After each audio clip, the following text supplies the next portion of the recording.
Hari ini kisah viral akan menceritakan kembali kasus yang sangat mengerikan. Kasus viral kali ini sebuah kisah yang dialami oleh seorang mahasiswi di salah satu perguruan tinggi di Provinsi Banten. Lagi-lagi akibat pergaulan dan pacaran. Wanita cantik ini dihabisi oleh mantan pacarnya karena si wanita memilih lelaki lain, dan cemburu buta membawanya pada sebuah kejadian yang begitu sangat tragis. Wanita itu ditemukan sudah dalam kondisi yang sangat mengenaskan, dengan kepala bagian sebelah kanan hancur, dan leher dari si wanita juga hampir terputus dari kepalanya. Kejadian yang sungguh tragis yang dialaminya. Mau tahu motifnya apa? Kenapa bisa terjadi? Tonton video ini sampai selesai, agar tidak terjadi kesalahpahaman pada kisah ini. Buat saudaraku semua, yang suka dengan cerita dari kisah viral, tolong di-subscribe, like, komen, dan share. Karena semuanya gratis, gak ada ruginya. Agar saya lebih semangat, dan bisa terus memberikan informasi, dan kisah viral setiap harinya. Terima kasih yang sudah subscribe, like, dan komen. Saya doakan, semoga selalu diberikan kesehatan, dan sukses buat kita semua. Maraknya kasus pembunuhan yang terjadi akhir-akhir ini, membuat semua orang harus lebih berhati-hati, dan waspada. Inilah kisah viral yang akan kami ceritakan. Semoga cerita ini bisa memberikan manfaat untuk kita semua ke depannya, agar lebih berhati-hati dan selalu waspada. Inilah kisahnya.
Kisah viral kali ini datang dari Kabupaten Pandeglang, Banten. Terdapat seorang mahasiswi cantik bernama Elisa Siti Mulyani yang berusia 22 tahun, dan bertempat tinggal di desa terpencil di Kecamatan Majasari, Kabupaten Pandeglang, Banten. Kejadian yang mengerikan itu berawal dari kesaksian dua orang santri yang sedang berjalan-jalan dan menikmati malam, di sekitar wilayah stadion sepak bola. Dari kejauhan, mereka tiba-tiba seperti mendengar seorang wanita yang meminta pertolongan, dan suara dari si wanita itu seperti sedang mengalami sebuah siksaan yang sangat menyakitkan. Kedua santri itu seketika langsung mencari sumber suara. Namun, karena keterbatasan penerangan, proses pencarian dari kedua santri itu terhambat, dan memerlukan waktu yang cukup lama. Beberapa saat kemudian mereka tidak sengaja berpapasan dengan seorang pria yang mengendarai sepeda motor, dan pria itu melajukan kendaraannya dengan sangat cepat. Kecurigaan dari mereka terpampang dengan jelas karena di baju dari si pria itu ada bercak merah yang masih segar, dan raut wajah si pria itu juga terlihat sangat ketakutan.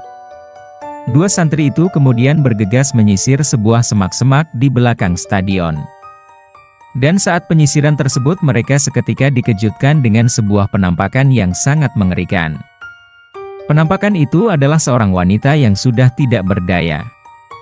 Si wanita itu terkapar dengan beberapa luka di bagian kepala, dan leher dari si wanita juga hampir terbelah menjadi dua bagian.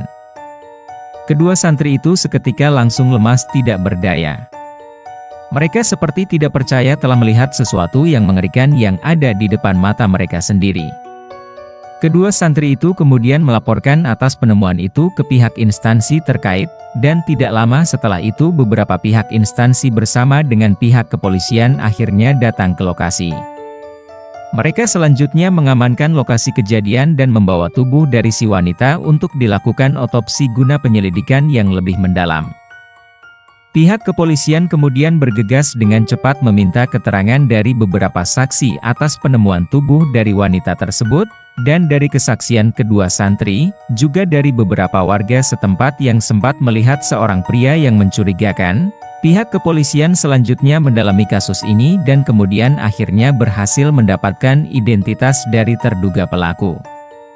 Terduga pelaku diketahui mengendarai sepeda motor menuju ke sebuah wilayah di Kecamatan Cipacung, Kabupaten Pandeglang, Banten. Pihak kepolisian selanjutnya melakukan pencarian dan pengejaran terhadap seorang pria yang menjadi terduga pelaku itu. Tidak butuh waktu yang lama, terduga pelaku akhirnya berhasil diamankan di tempat persembunyiannya.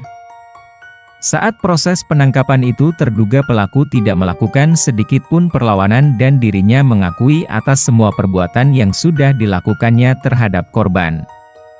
Pelaku itu kemudian dibawa ke kantor kepolisian di wilayah Banten untuk dilakukan serangkaian interogasi secara mendalam, agar mendapatkan motif atas tindakan sadis yang sudah dirinya lakukan terhadap wanita yang berusia 22 tahun tersebut.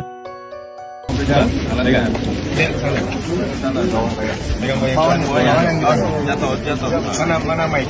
Coba tanya, untuk apa kamu pakai ini? Mic-nya nggak nyampe. Coba sampaikan, untuk apa? Nggak nyampe dan ngomong aja. Ngomong yang kencang. Di hadapan pihak dari kepolisian, pria yang bernama Riko Ariska yang berusia 21 tahun itu mengungkapkan bahwa dirinya merasa sakit hati terhadap korban.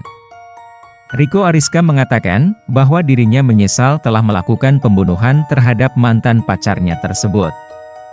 Menurutnya kejadian itu begitu sangat cepat. Dan rasa emosi yang menguasai dirinya tidak sanggup ia kendalikan, dan bisikan-bisikan iblis seperti berbisik di telinganya, untuk segera menghabisi Elisa Siti Mulyani dengan cara yang paling sadis. Riko Ariska menjelaskan bahwa dirinya sudah berpacaran dengan korban sudah sejak lama, hubungan di antara keduanya terjalin sudah beberapa tahun, dan sebuah pertengkaran membuat mereka harus berpisah di beberapa bulan yang lalu. Riko yang masih mencintai Lisa beberapa kali sempat membujuknya untuk kembali menjalin sebuah hubungan. Riko selalu berharap bahwa Lisa kembali di pelukan hangatnya lagi. Namun, Lisa terus-menerus menolak bujuk rayu dari Riko.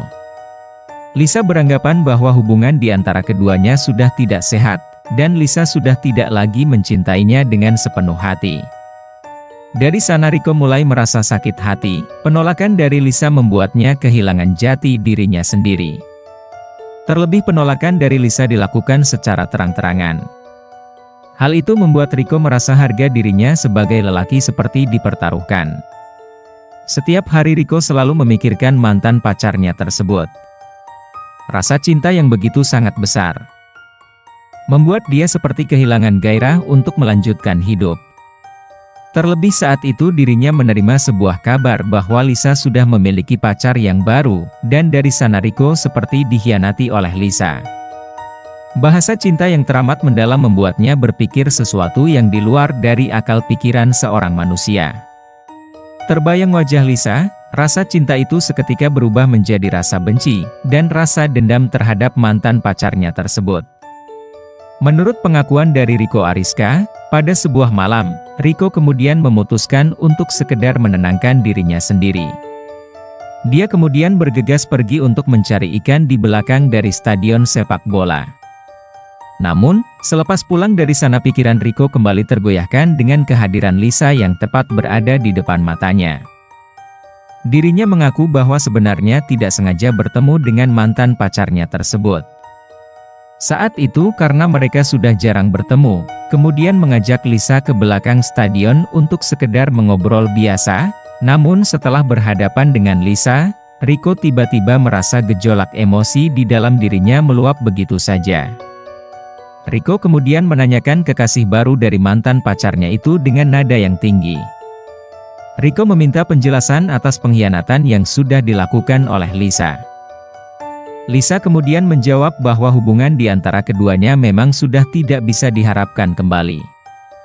Dirinya meminta kepada Rico untuk melupakannya dan mencari seseorang yang lebih baik darinya. Mendengar jawaban yang tidak memuaskan dari Lisa, seketika emosi dari Rico memuncak sangat tinggi. Dari sana pertikaian di antara keduanya tidak bisa terhindarkan. Mereka kemudian berdebat dan beradu pendapatnya masing-masing. Pembahasan keduanya juga beralih pada permasalahan di masa lalu.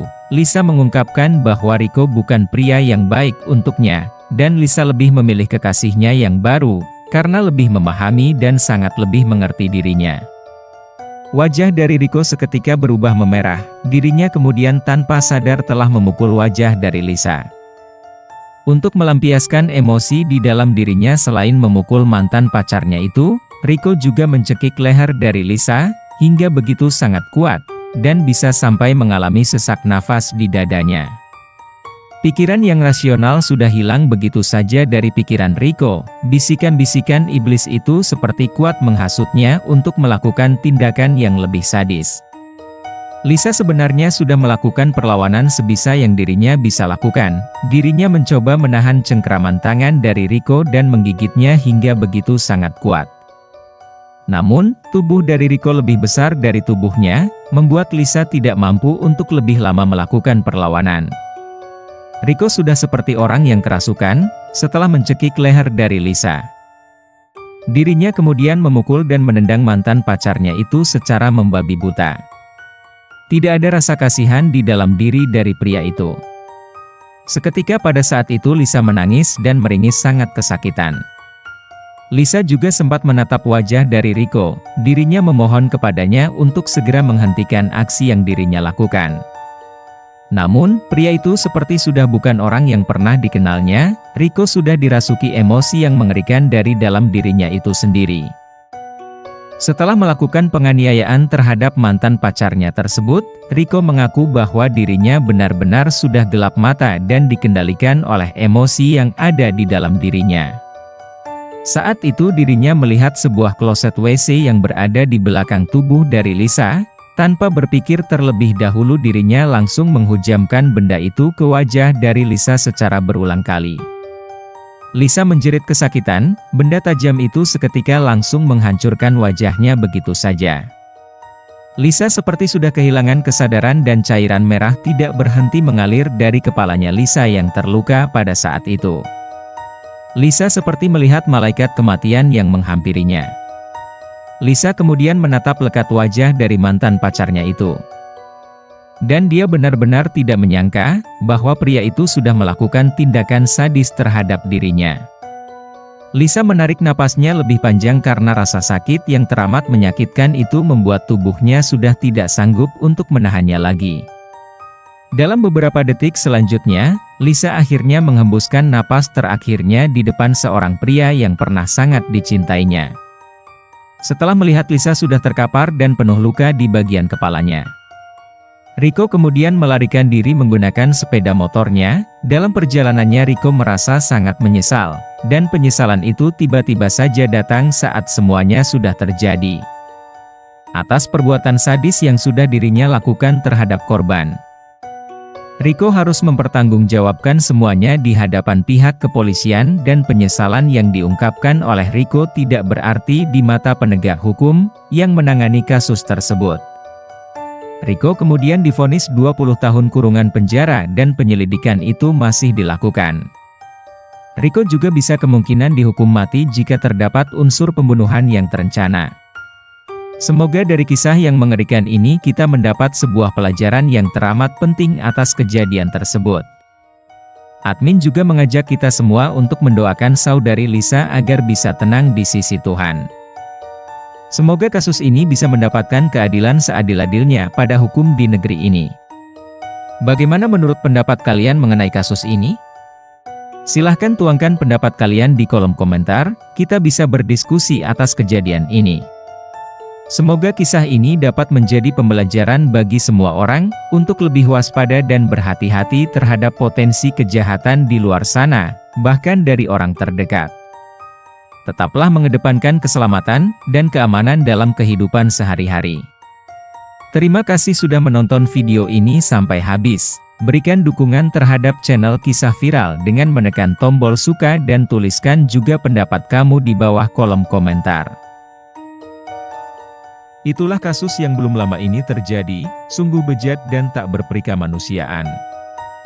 Semoga atas kisah yang sudah Kisah Viral sampaikan ini, menjadi pelajaran untuk kita semua. Bagi semua sahabat Kisah Viral, teruslah waspada dari hal-hal yang tidak baik. Jagalah semua saudara, kerabat, keluarga kalian yang berharga, dari kejahatnya orang-orang yang ada di luar sana. Tetaplah waspada dan berhati-hati, karena kejahatan bisa muncul dimanapun dan kapanpun. Semoga kita semua selalu dalam lindungan Allah, dan dijauhkan dari orang-orang yang jahat. Sehat selalu buat kita semua, sampai bertemu lagi di cerita Kisah Viral selanjutnya.